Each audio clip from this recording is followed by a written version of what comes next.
Hey, welcome to our video on dividing fractions and whole numbers. So go ahead and write down your title at the top of your sheet of paper. If you need to pause, go ahead. Otherwise, I'm going to move on to our key concepts. We have two key concepts I'd like to talk about today. The first one is to write a whole number as a fraction. You need to write that number over 1, so that's important in our problem. And then the second thing is the important thing of dividing fractions. Is when you divide fractions, we're going to rewrite the problem, and we're going to rewrite it so that we need to multiply by the divisor's reciprocal. So that's how we're going to divide fractions. We're going to multiply by the divisor's reciprocal. So you have to know what all those words mean. First, let's talk about reciprocal. So I'm going to go on to the next page and talk about reciprocals. Reciprocal, okay? A number and its reciprocal have a product of 1. So that's what a reciprocal is. It's a number and then the same number that when you multiply them together, they have an answer of 1, or a product of 1. Okay? In order to find the reciprocal, all we are going to do is write a number as a fraction. So 5 is the same as 5 over 1. And then the reciprocal is going to have switching the numerator and the denominator, because when we multiply them across, they would have a result of 1. So the reciprocal of 5 is 1 over 5. Okay? For 3/4, we're going to switch that numerator and that denominator. So our reciprocal is going to be 4 over 3. For 2 1/3, the first thing that we're going to need to do is we have to put it into an improper fraction. So 2 times 3 plus 1, which is 7/3. Then we are going to write that. The reciprocal of 7/3 is to switch the numerator and the denominator.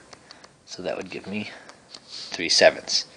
Okay, so when we're finding the reciprocal, we're going to switch that numerator and the denominator, because if we were to multiply those across, then we would get an answer or a product of 1.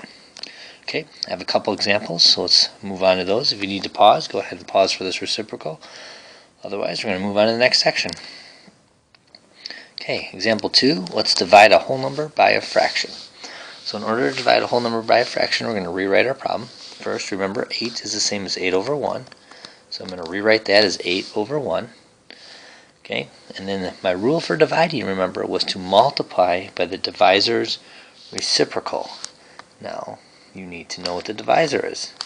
The divisor is the second number in the division problem. So that is our divisor. Okay, so we're going to have our fraction.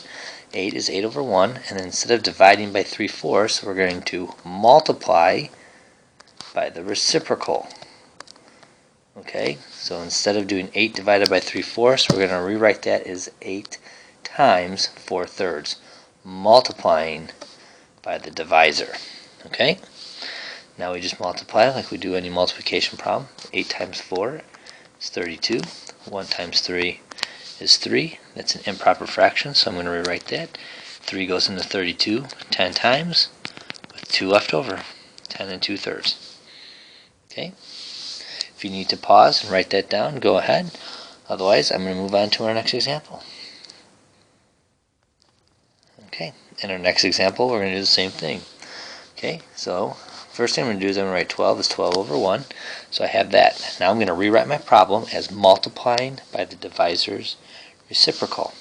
So I'm going to rewrite 5/8 and then multiplying. Remember, this is the divisor. Okay, so we're going to multiply by the divisor's reciprocal. So that's going to be 1/12. 5/8 times 1/12. Okay, now we're going to multiply across. 5 and 8 times 12 is 96. So that's 596. That cannot be simplified. So that's my final answer, 596. Okay, if you have any questions, go ahead and review any of this information. But remember, the key when you're dividing a fraction is to multiply by the divisor's reciprocal. That is our key. Okay, have a good night.